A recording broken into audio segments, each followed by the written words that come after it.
This session explored barriers and the community-led strategies to ensure access to education regardless of immigration status, highlighting advocacy models and grassroots responses. Access to education should not be determined by immigration status, yet for many youth it is. This session focuses on how communities are responding, building alternative pathways and challenging exclusion. With great pleasure, I would like to introduce Brantella Williams, Executive Director from ESFO Collective.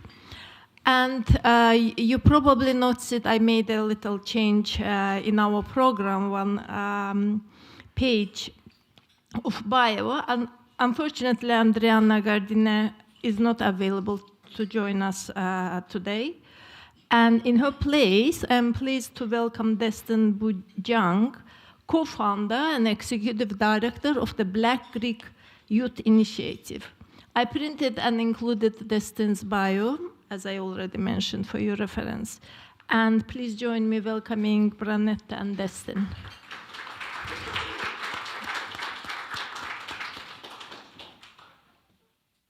All right. Hello, everyone. Welcome back from the break. How was the food? Yes, I heard the soup was spicy, but I'm a very spicy guy, so I love spice. I can see why it was spicy for some people, but I love the food, so thank you, OCASI, and thanks for everyone who's here today. So as you heard, my name is Destin Bujang, and I'm here with Brantella. We're here to talk about the Borderless Access to Education project. And by the way, happy Black History Month. I know this is not specifically a Black History Month event, but in so many ways, immigration status intersects with race, intersects with multiple factors that affect race. So I'm going to preface this with the words of the great Martin Luther King, who said that injustice anywhere is a threat to justice everywhere. I think that over time we've discussed and seen how human rights violations have been orchestrated to children, to young people who are basically stripped of their human rights to access a basic human right, which is education. So I want to begin with two scenarios which you all will be very familiar with. One of two young people. One has lived in Ontario for most of their life. They attend school here, they build friendships here, and they see Canada as home. And when they apply to post-secondary education, they are classified as international students and required to pay international students' fee, and now have limited resources, limited access to resources, to much needed resources. Another arrived just a year ago, and they're adjusting to a new language, to a new system, to a new environment, and are immediately confronted with documentation that requires that documentation requirements that they are actually not familiar with and they do not understand. So at some point, registration, documentation, tuition, financial aid, immigration status becomes a thing that shapes what is possible. So sometimes quietly, sometimes suddenly, but often in ways that leave families and individuals confused, stressed, unsure, and not even knowing where to turn to. So different journeys, same uncertainty, the same question, do I belong?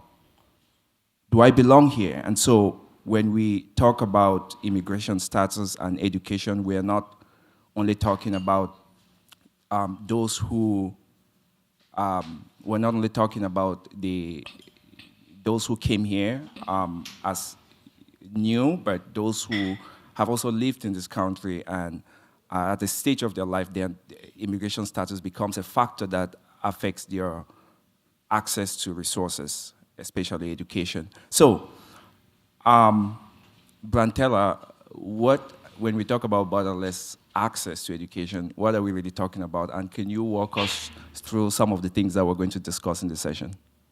Okay, great. Thank you so much for that great introduction, Destin. So for our agenda today, just go to the next slide. Is it touch? No. So we'll just discuss what it is that BATE is, the current environment around youth in precarious status, race and immigration status, and education inequity. We're going to have a little interactive activity for groups, everyone at the table, and advocacy and current pathways to education access, and a reflection in the Q at the end of our presentation. So just a quick tester or feeler. So what is meant by borderless access? Please type it in the chat or just say your answer out loud or raise your hand, whichever feels best for you. Right, so sorry, just mention that there shouldn't be any restrictions based on your access background, etc. Thank you so much for that answer. Anyone else? Yes, access without restrictions. Nice, Esther.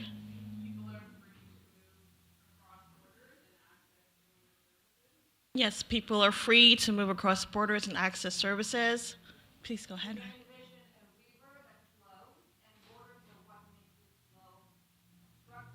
Right. I love that thought. Organic and natural. Yes.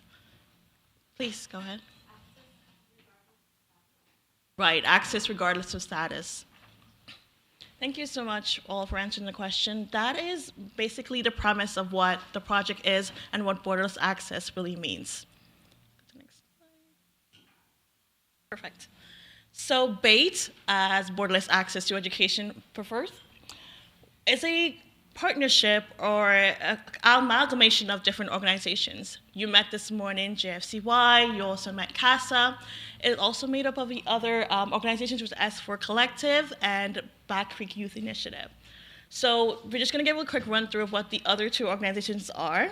So the S4 Collective, which is the Sanctuary Student Solidarity and Support Collective, actually began in 2018.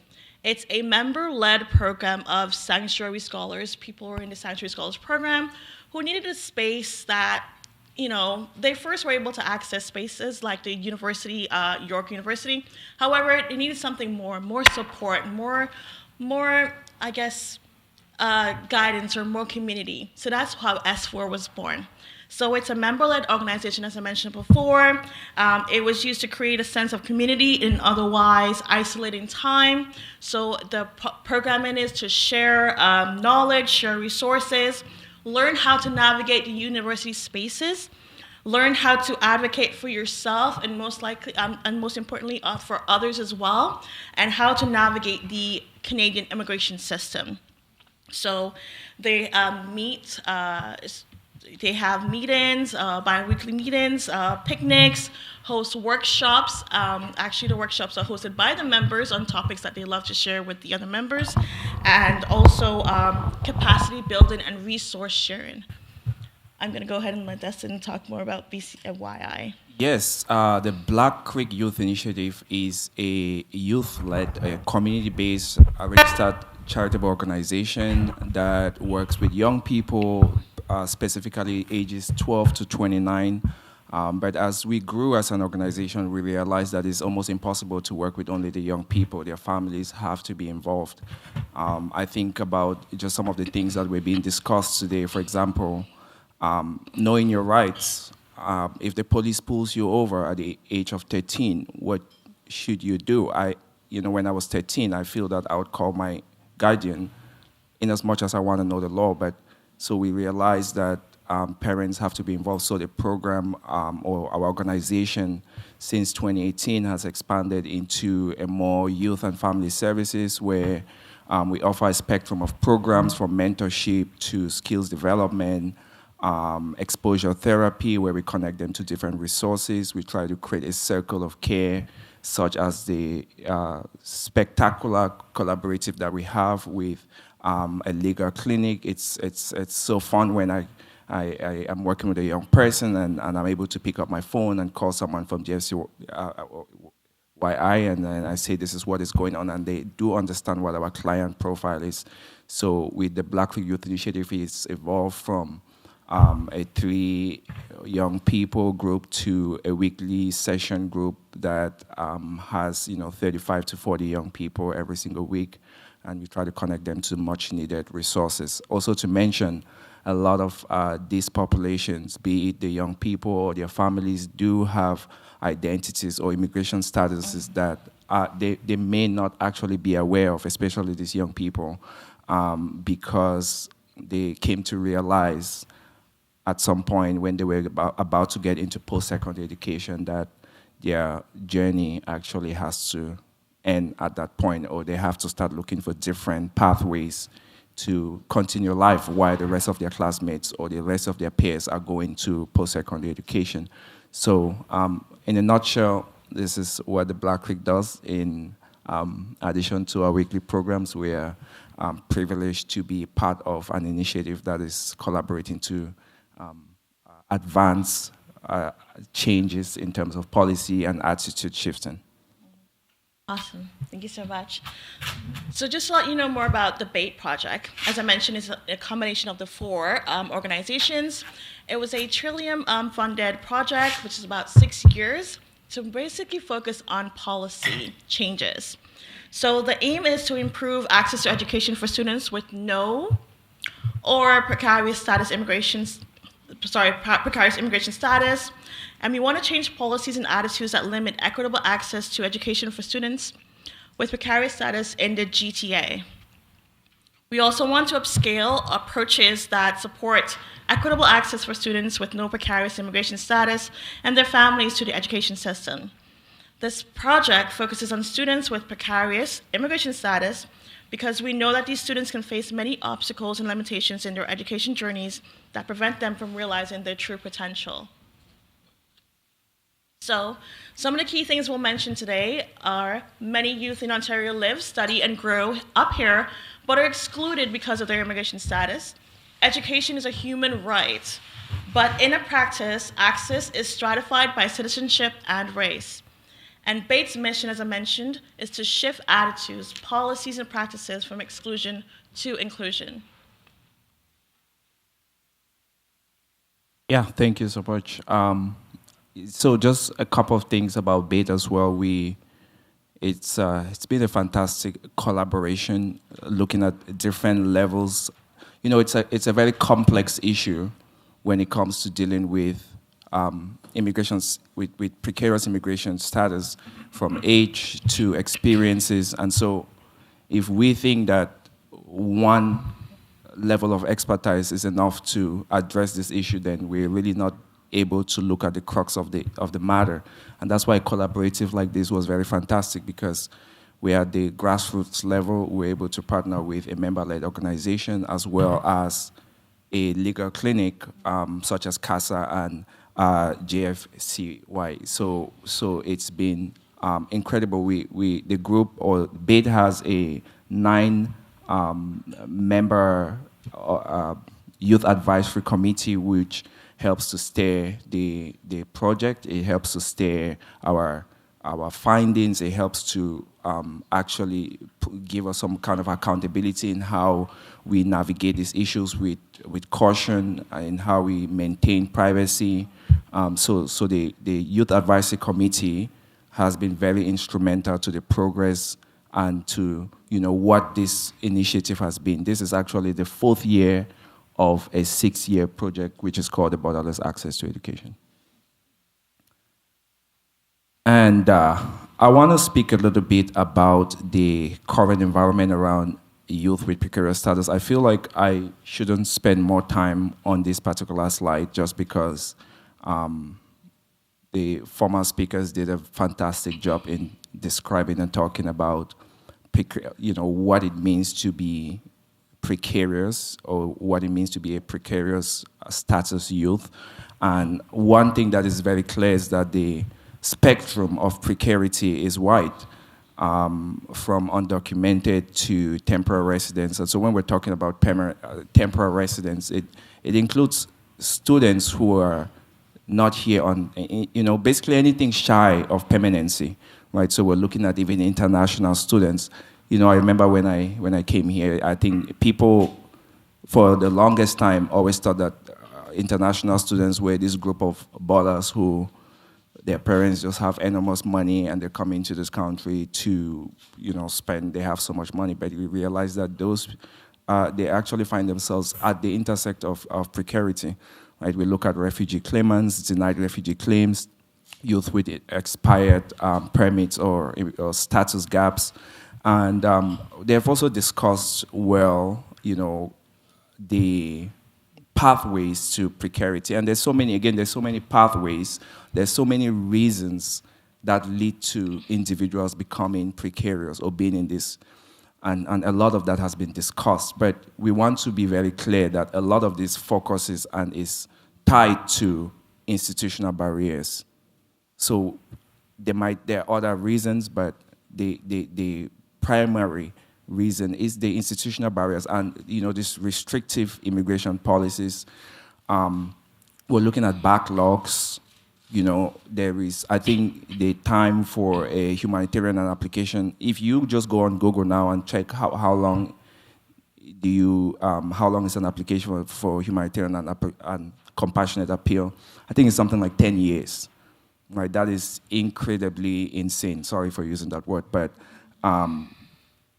they're actually, we see with the trend of what is going on that they're actually enhancing and promoting more temporary migration pathways than permanency. And so this only works to cause more exclusion, to put people in more precarious conditions, and really limits access to resources and affects individuals and families' well-being.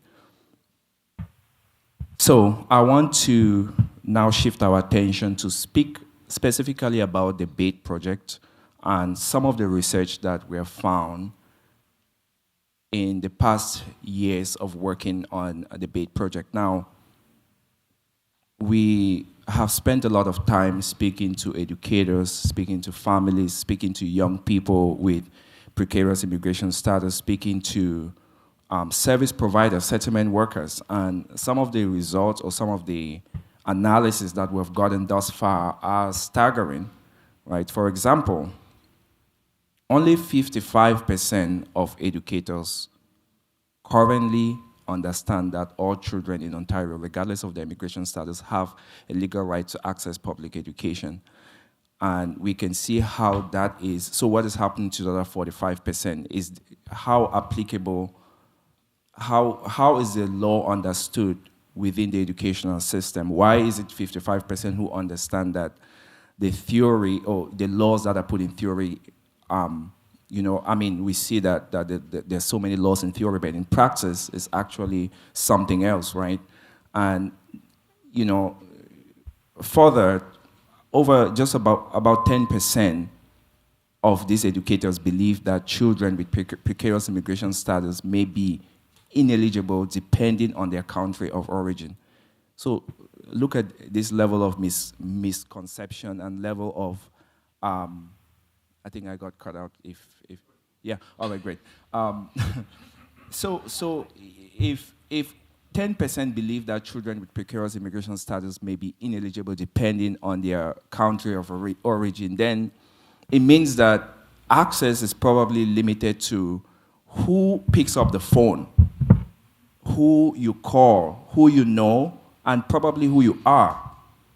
And that should not be the case. At all levels of advocacy, it is wrong.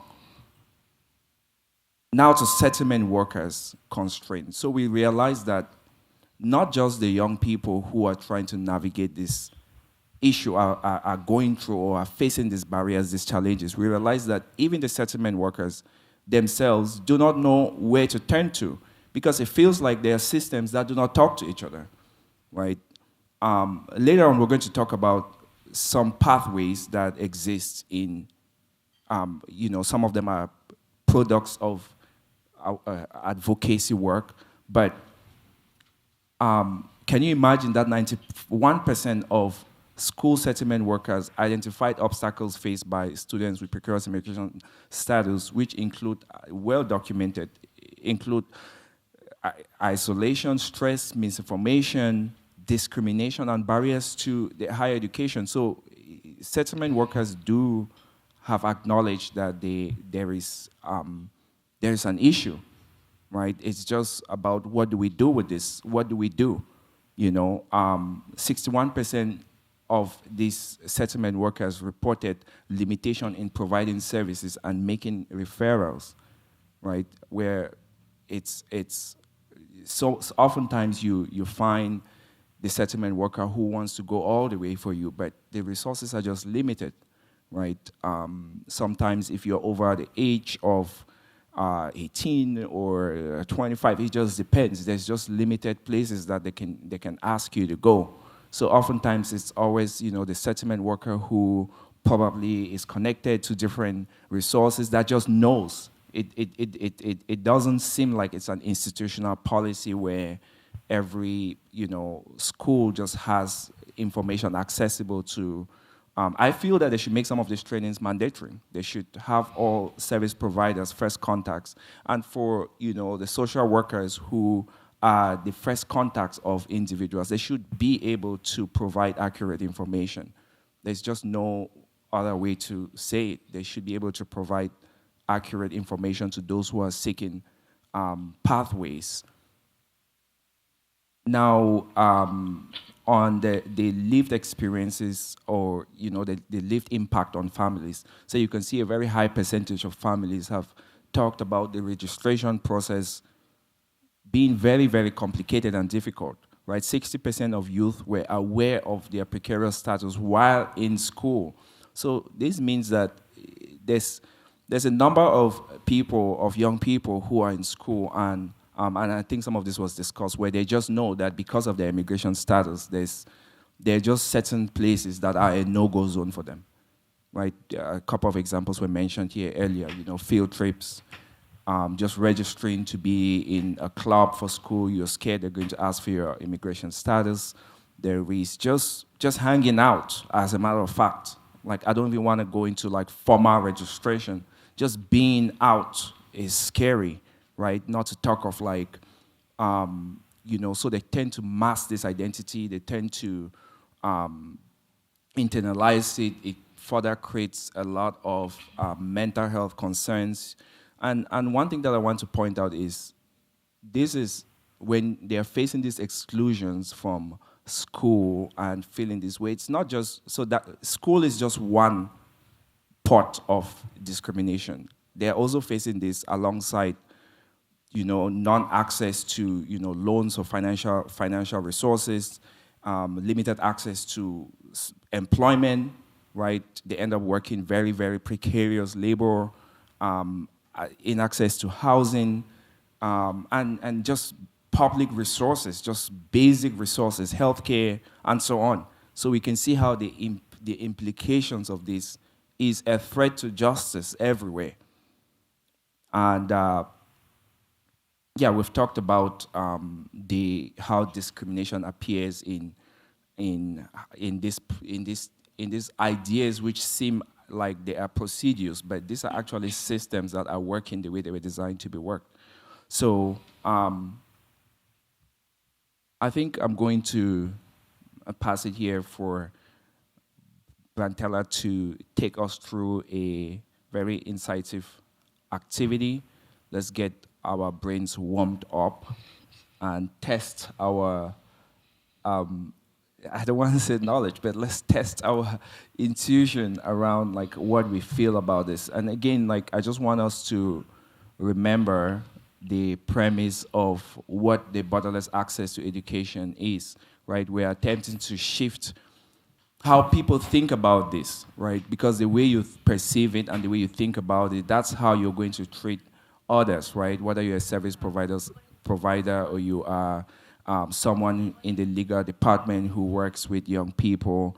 And to end this, finally, sorry, Bantella, I did mention, to end this, I just want to note that personally, I lived with precarious immigration status for 6 years. And through this time, I had the thick and thin of it, of understanding how these systems are really not built in a way, in a manner which they feel, which people may feel like they are built. I remember so many times even just going to post-secondary and trying to ask the reception, like what, people just didn't want to deal with it. It was too complicated. So they would send you to the next person. And this next person, if they have a little bit of sympathy or compassion or knowledge, they're going to do as much as they can do and then send you to the next person, right? So you continue in this loop of just searching, and then you become frustrated, and then you're like, you know what, what's the point, right? So I think that, again, I'm not saying this to put any blame on individuals or any institutions, but because we have talked about a lot of things from miscommunication to misinterpretation, and some of these things show up in very personal ways, right? So I just wanted to leave that as a food for thought for us. Thank you so much, Essen, and thank you so much for sharing your personal story with us as well. So we're going to jump into a quick activity. As I mentioned, it's going to be, or as I promised, it's going to be interactive. So it's going to be about the next 25 minutes. I'm going to ask about questions about access to education and how it actually functions in practice. So it'll be called access or barrier. So I'm going to read a few questions or prompts, and your job is just to raise a thumbs up if you believe it's access, or raise a thumb down if you believe that it's a barrier. And for those on the chat, you put an A for access and B for barrier. Okay? So make sure you get your fingers out working. Yep. Okay, great. Is everyone clear on the rules? Let's practice it. Thumbs up. Okay, awesome. Thumbs down. Perfect. We're ready to go. Hopefully there are no trick questions.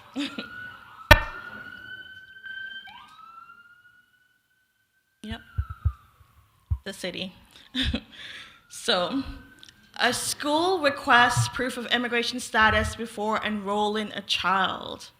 Is this access or barrier? Oh, looks like we're ready today. Chat said B. Yes. B for barrier. Yeah, it's definitely B. As mentioned before eloquently by CASA and JCY, under Ontario's Education Act, school must provide access regardless of immigration status. And it's definitely a gatekeeping tool to deny it. Scenario 2, a school accepts a utility bill as proof of residency. Is that access or a barrier? Chat says A. Access. I don't think we have a consensus here. Yeah, we're having a little. Okay. This one is one that seems like a trick question. But it is definitely an access.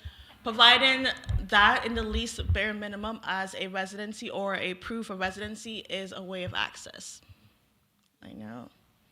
We definitely can revisit that later. A lot of people are really on the fence about that one. Oh, did I? Oh, I did. Oh, my bad. Okay, there it is. So, leave it at 2. Parents must provide government-issued ID to attend parent-teacher meetings. Is that access or barrier? Chat says B. Okay. I got you. This one is a barrier. That is my fault. The questions were mixed up. So this is definitely a barrier. So I think we'll skip 3. Okay. Sorry?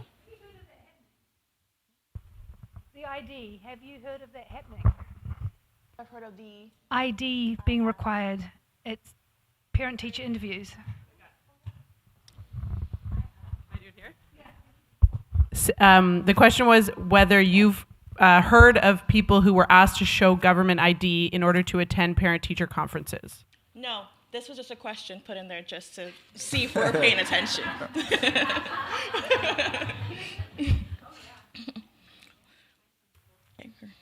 Someone mentioned that they had that issue happen before? Yeah, my son's school, it happened before. Oh, wow. Is that... More than one occasion. I'm so sorry to hear that happen. That's definitely a barrier. We should expose that school later. A guidance counselor assumes a student will pay international tuition later and streams them into a non-academic track. Is this access or barrier? Chat says barrier. Definitely a barrier. Number 5. No worries. A school explicitly informs family that education is a right regardless of status. Is that an access or barrier? It's definitely unanimous. Awesome, guys. We're doing good. We're doing Chat great. says A. 6. A student is classified as an international student because they do not have permanent residency. Is this access or a barrier? Barrier. Barrier, yeah. Awesome. Yeah, Vantala, I just wanted to comment on that because it's really bizarre how students would live in a country for almost over a decade, and when it's time to go to post-secondary, automatically they become an international student. It's just such a bizarre idea. Yeah. Yeah, we could definitely discuss all the economic issues, all the, I would say, mental and all the other situations that occur for a precarious student when they actually find out or enter in this process of schooling. All their friends have been able to go on and they're not able to. Number 7. An institution allows confidential advising without requiring a SIN. Is that access or a barrier? I think we're falling asleep here, guys. Do we say access or barrier? Yes, that's great. Thank you so much. Number 8, we're almost through. Tuition must be paid in full before registration. Definitely a barrier. As we know, lump sums deposits disproportionately impacts precarious students who cannot access loans or money. A scholarship requires proof of citizenship or permanent residency. That is definitely a barrier, yes. We're in a room of good company. Everyone's on it. An institution adopts a tuition equity policy for undocumented students. Is this an access or barrier?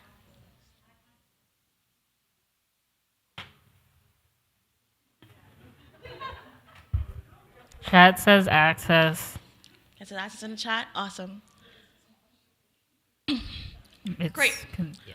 So I'll give this group a 10 out of 10 so far. You're doing amazing. Good job, guys. Just for a little quick break, we're going to do a little group session here. Based on the questions that we were asked here today, you can go back to reflection. Which barriers surprised you? Which of these practices exist in your organization? And what is within your role to shift? I'm going to ask you guys to select one person from the group who would like to share briefly the answers of the group, and we'll give you about 5 to 7 minutes to discuss your answers. Just a reflection based on the questions you were asked previously. Can I do 30 group? How many participants we have? 5 to 6. Maybe make 30. Make 30. 30 would only be about 2. Which group would like to go first? So I'm going to talk about the second question, which practices exist in your organization. So one of the practices as a service provider, I come across that it really bothers me, but I cannot do anything about it. It's based on the status. So when the clients or the newcomer come to us, first we ask about their status. Are you PR or a convention refugee? If the answer is no, sorry, based on the policy, we cannot do anything, just we do referral to another organization. Mm-hmm.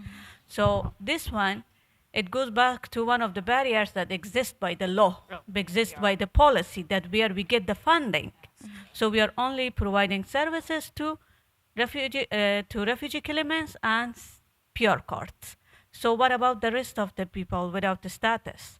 Or what's going to happen to them? So this is something based on my role that I hope one day we could do something about it as a service providers. Thank you so much for sharing that. So for barriers that surprised me, it was about being considered international student with PR. Like I actually know people that have been here for like over 10 years as PR, and I can imagine how like it's very confusing because they've lived majority of their life as a Canadian, but then being told that you had to pay more because you're considered international student is such a huge barrier, which kind of surprised me. In terms of practices, because like we're from polycultural, so a lot of our service is funded by RSCC, and IRCC has like requirements as to which clients to serve. So for us, like what we do is we always do a needs assessment. If it don't meet, like if we can't work with them, we provide referrals, which is the bare minimum that we could do. But within my role, what I want to do is when I'm giving referrals, I want to actually follow up back at them again. Because I find that when we refer back, we give them a referral and then we don't really follow up afterwards because there's always client overload. But then I'm trying to change that just to make sure that they're not stuck somewhere else again. So it's kind of like. Can I respond to that very quickly? Yeah, I just wanted to clarify that to access post-secondary as a PR, you're not charged as an international student. So once you become a convention refugee, PR or citizenship, obviously, you're not charged as an international student. So this is in a case where your refugee claim was denied or you're living in the country undocumented. So that is the only condition, unless there's a lawyer here that has a more robust response to that. Am I, okay, great, thanks. That's right, that's right.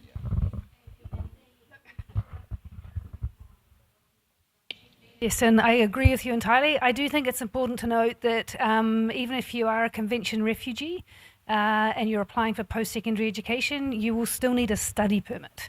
So there's all these different categories. You may be getting domestic fees, you may be able to get OSAT, but you may still need a study permit.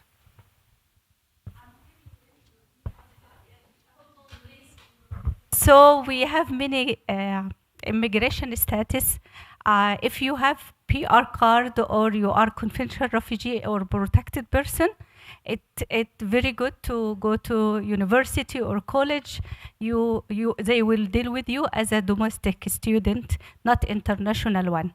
The only difference between the person who is citizen or has permanent resident, they don't need to renew their work permit or study permit every year, and even they don't need to apply for permanent SIN number, social insurance number. Yeah.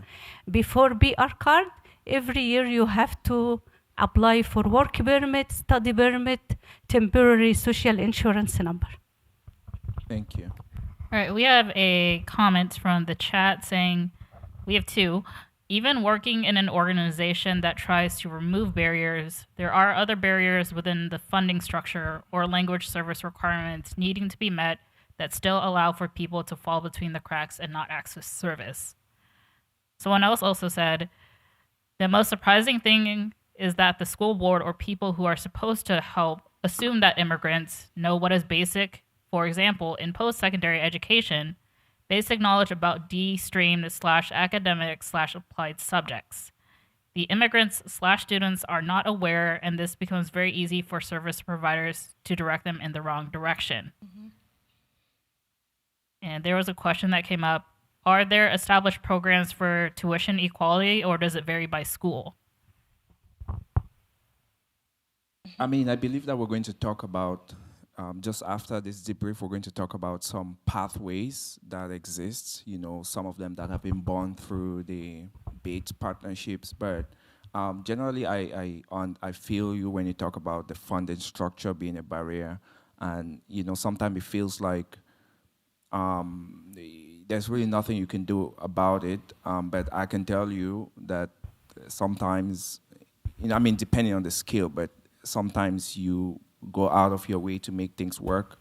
I've been in a youth program where it was only funded for those with PR and accepted claims and so on. But I remember that even the tokens for TTC was not approved for those without immigration status, right? I feel that if you give them a token, nothing's going to happen to you. That's just what I think.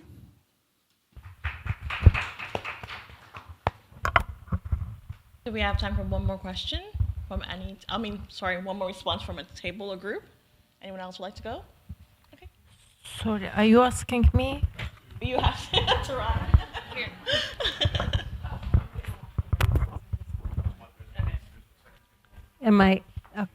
I'm going to go off the rails, and I apologize to my group because this literally just came to me and I wanted to bring attention to it because I think it's really important.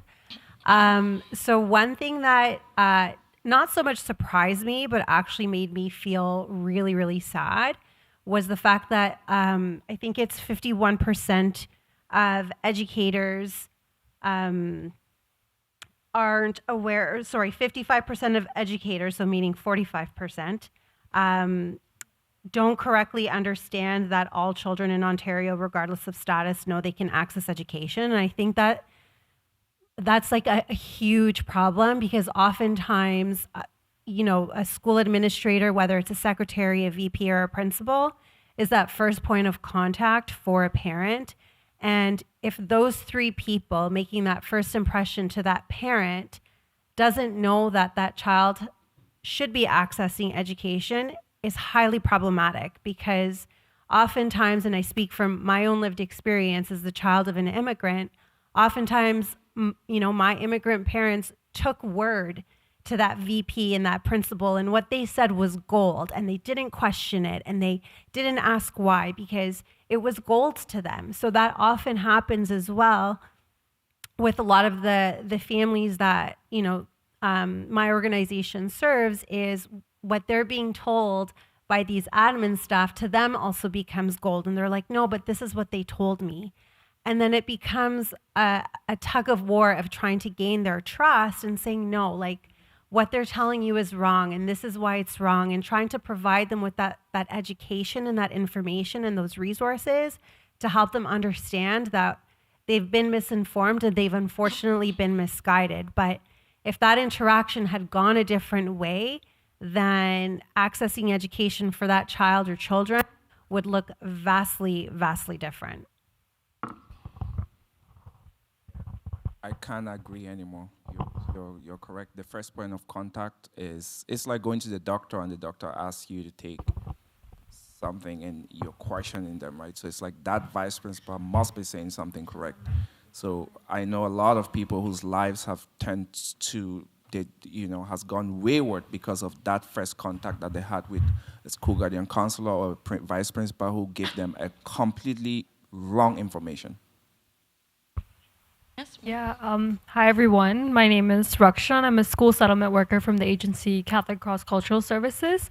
And in our group, one thing we were surprised by is to hear that there are some areas where parents are being asked for government ID for parent-teacher interviews, which I didn't think was happening, and I haven't seen it, but it was surprising to hear.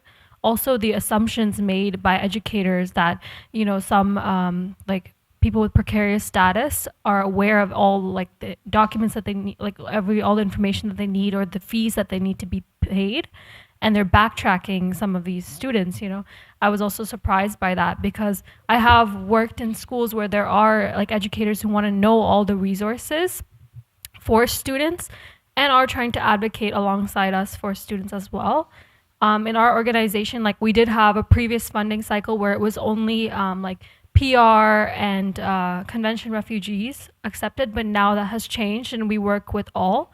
But even then, we would still continue to serve everybody, regardless of their status. But the limitations were that when we referred them to certain programs, they would not be able to accept due to eligibility.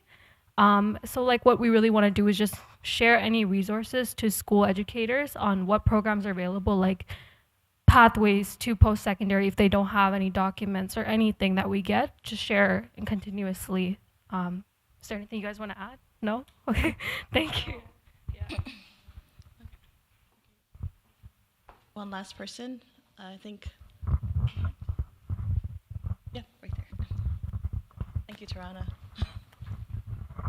Hi, everyone. We said something that surprised us was accepting the utility bill. While that was access, we just talked about a lot about like kind of context and like while it is access for some people, we thought a lot about people who live in shelters who don't have access to utility bills.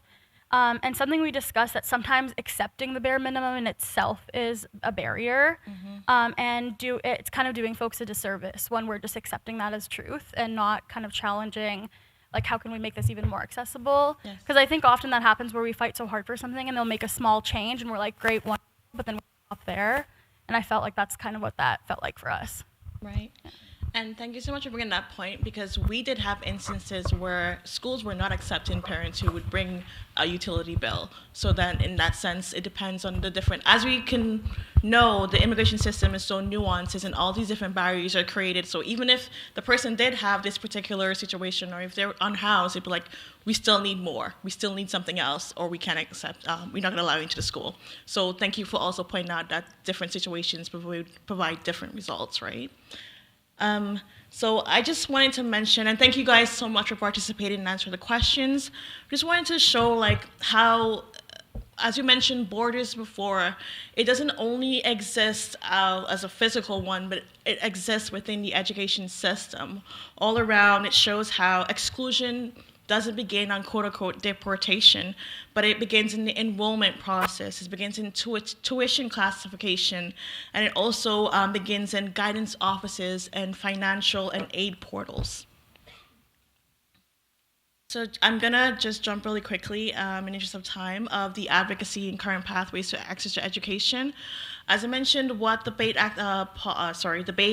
project is about is providing policy advocacy to point out, to root out all these barriers that are provided within the education system, and then to use policy to advocate for a change within this system.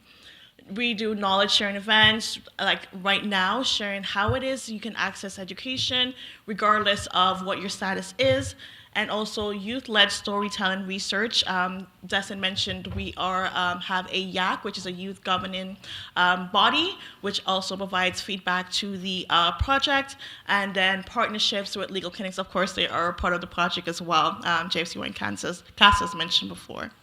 So the current pathways, as we mentioned before, youths are most protected, or I would say most likely protected from kindergarten to grade 12 under the Ontario Education Act.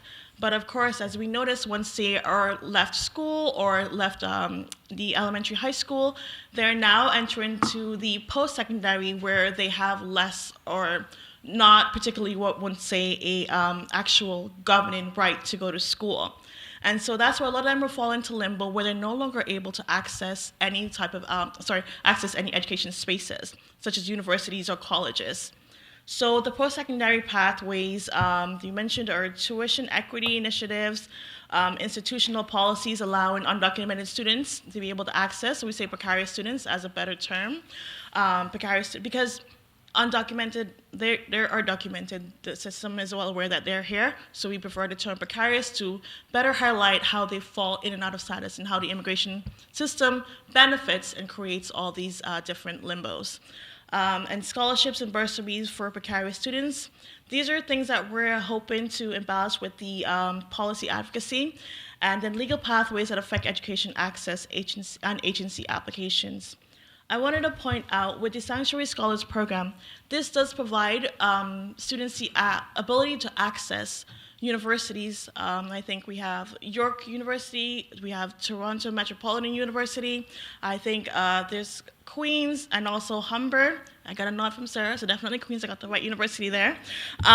So to allow people who are going through this particular experience to be able to access universities at a domestic fee. So there is no fee waive, there's no free access, they're just able to access school at a domestic fee. And we also have to point out that this is still a barrier because, as we point out, immigration doesn't only affect one facet of one life, it's a holistic situation.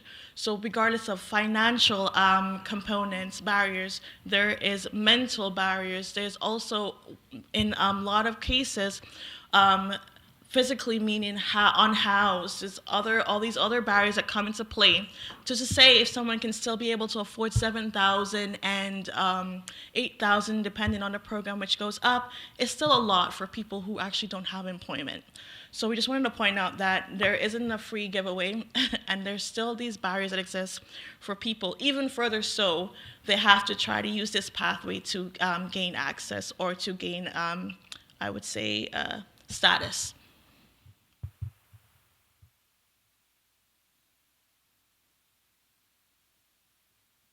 Okay, so we're just gonna pivot to reflection in the interest of time, and then we'll take questions after.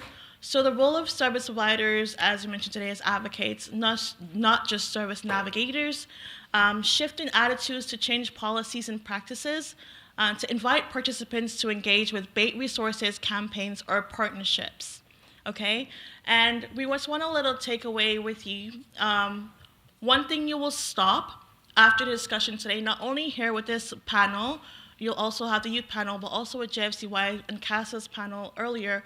One thing that you will stop, that you've learned today, that a practice that exists in your organization, one thing that you will start doing, or one thing that you've learned today that you can add to your organization, and then also use your voice, or one thing you will change or take back to your organization. So this is just something we want you guys to think about as you're able to come today to share your thoughts and ideas, but to understand how precarious status is, I would say, it's interconnected. How the different marginalization or different barriers that exist with people not only trying to access education, but just trying to gain status in Canada. Thank you.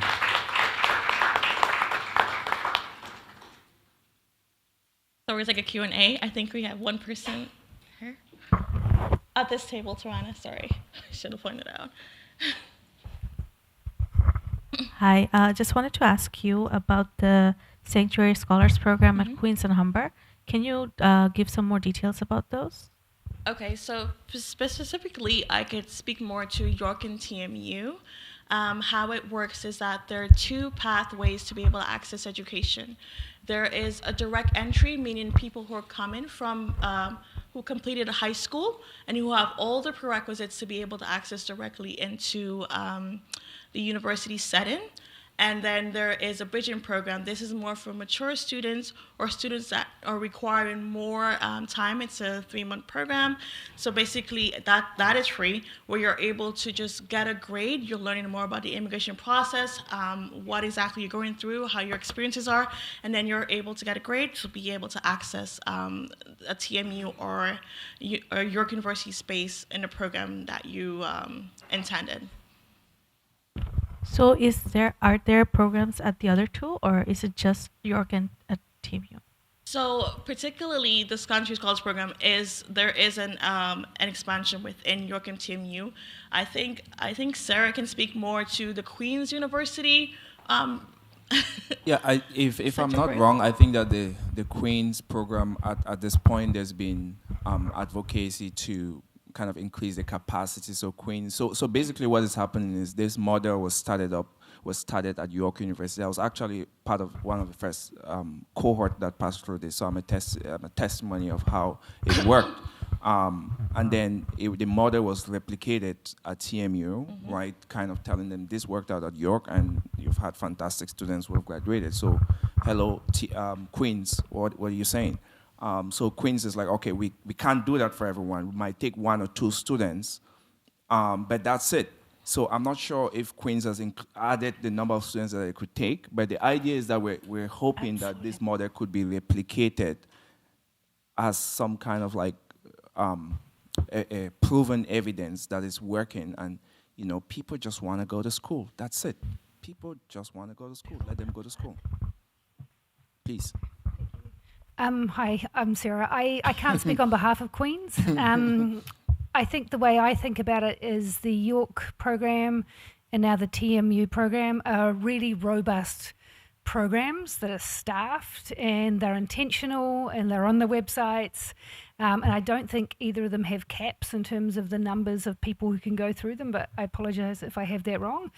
And I think that the Queen's program is a much more nascent program in that they haven't staffed that specifically. There's no information online. So the way that we have been working with young people to access that is by calling contacts there.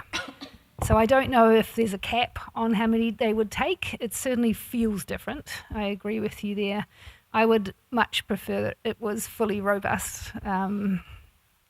But I'm actually interested in hearing about the Humber program. What's happening at Humber?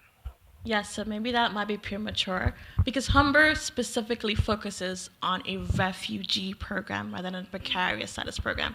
So there are conversations or hopes that they will also adapt the Sanctuary Scholars program so there can be an expansion. We do have one question from the chat. Someone asked, as an agency supporting a student with precarious immigration status, how do we make a referral to BATE? And once connected, does BATE assist the student with applying for domestic tuition fees as well as accessing bursaries or other financial supports? So we want to definitely tackle that question in different parts because, as we mentioned, BATE is a project that is combined by all the different organizations to push the policy forward for access to education. However, depending on what someone's looking for, there are legal clinics, there is the community-led S4, there's also the youth initiative for Black Creek. So depending on the different things that are needed, they definitely will be able to select one of the organizations from the group. Regarding domestic fees, normally we all share information, share clients' referrals, to back and forth, not referral. It was more referral of, let's say, email. It's not a rigorous process.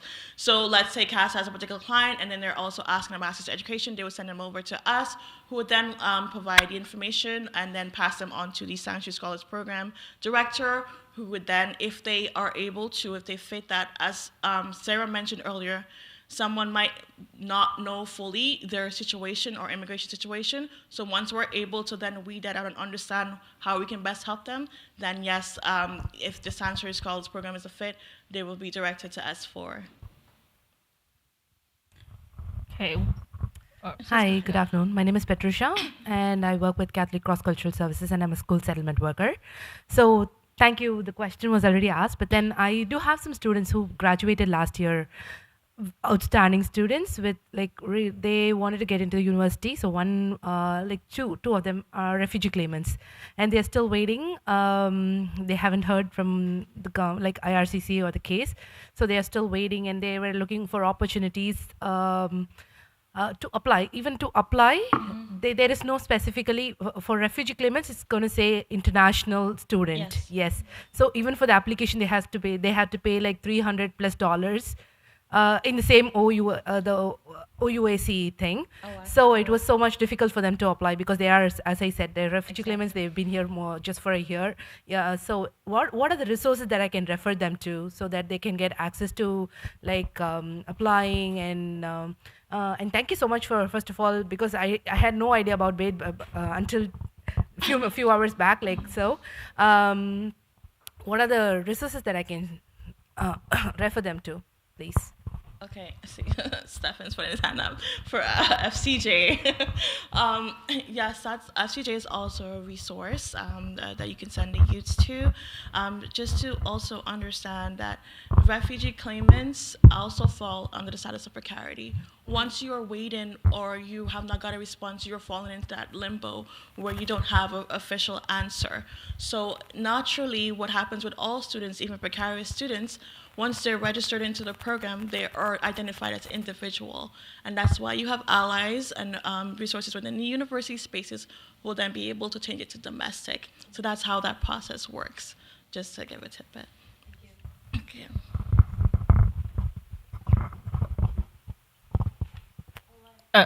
We do have one question. Someone asked, what should a student do if they want to access one of these programs? Call CASA first? ? You're right. That's a great question. What I can do is definitely leave the information with Tarana so she could share with everyone who was able to access the space also online to get that resource to contact us for. And Preston. It's less of a question, more of a comment in response to the question about the refugee claimant students. I think it's important also to build community. That's a lot about what Brantella and Destin were talking about. Places like S4 Collective, Black Creek Youth Initiative, CASA, then the FCJ Youth Network, because these spaces give folks not just solidarity and give them the empowerment to advocate for themselves. They can also find out different programs that exist from other folks in their similar circumstances. That's how we learn about new programs that we didn't know existed at all. It's from the youth themselves. Similar like how the York program started. It was youth that collectively organized and then brought it about.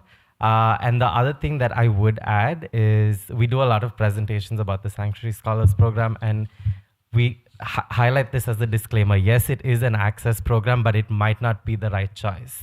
Because you might start this program with precarious status and you start paying this fees, but if this is not the program you really want to do, once your status changes, you still need to complete that full 4 years and pay that fees to get that degree, right?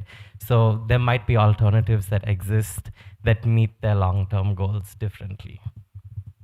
Yeah, I can't agree more with you, Stefan. Obviously, FCJ Youth Network, I'm a product of FCJ Youth Network, so I'd always shout them out. Very great,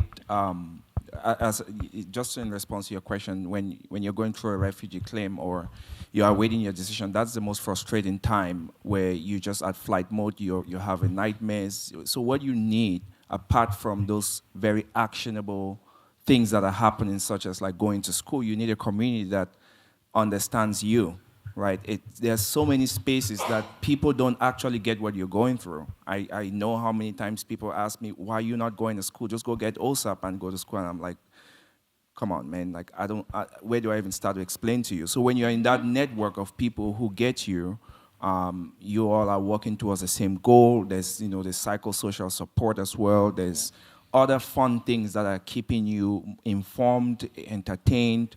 It's much more healthy than just being in flight mode, right? So I would say definitely reach out, connect these individuals to any of our networks. BATE also has a website.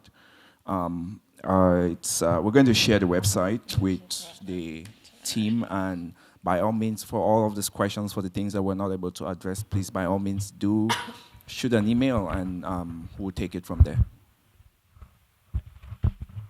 Are there any more questions?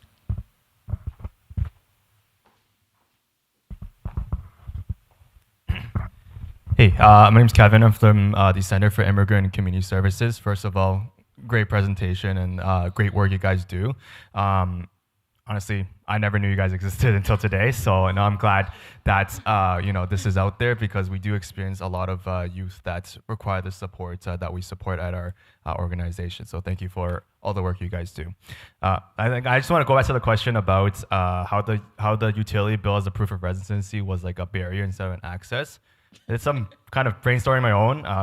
In terms of, it seems like a barrier at first, because if they need a utility bill just to show proof of residency, why are we asking for proof of, I know some organizations need to ask for it, or like a school needs to ask for it.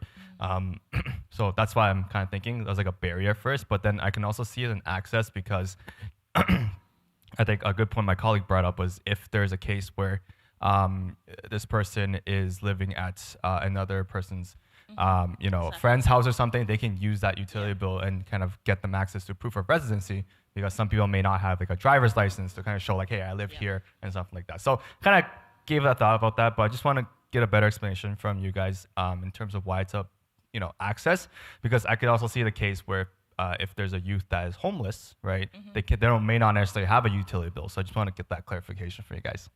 Thank you. No, thank you. And you sort of answered it as well, Kevin. It's a matter of expanding the amount or proof that you could provide to be able to access rather than limiting it. So that's why utility bill is a part of that access. Because as I mentioned before, there were some cases where schools were like, utility bill, that doesn't really show anything. Where's your driver's license? Where's your passport? And these things are, of course, a lot of people in their precarious situation don't want to show these, or they don't have that ID, so then they're not able to access. Or there's the person or at the admin at the front of the desk will be like, well, you don't have these forms that we require as the major form of ID, so then you're not able to access. So that's why we also mentioned that having something as a utility bill should be allowed to be able to prove.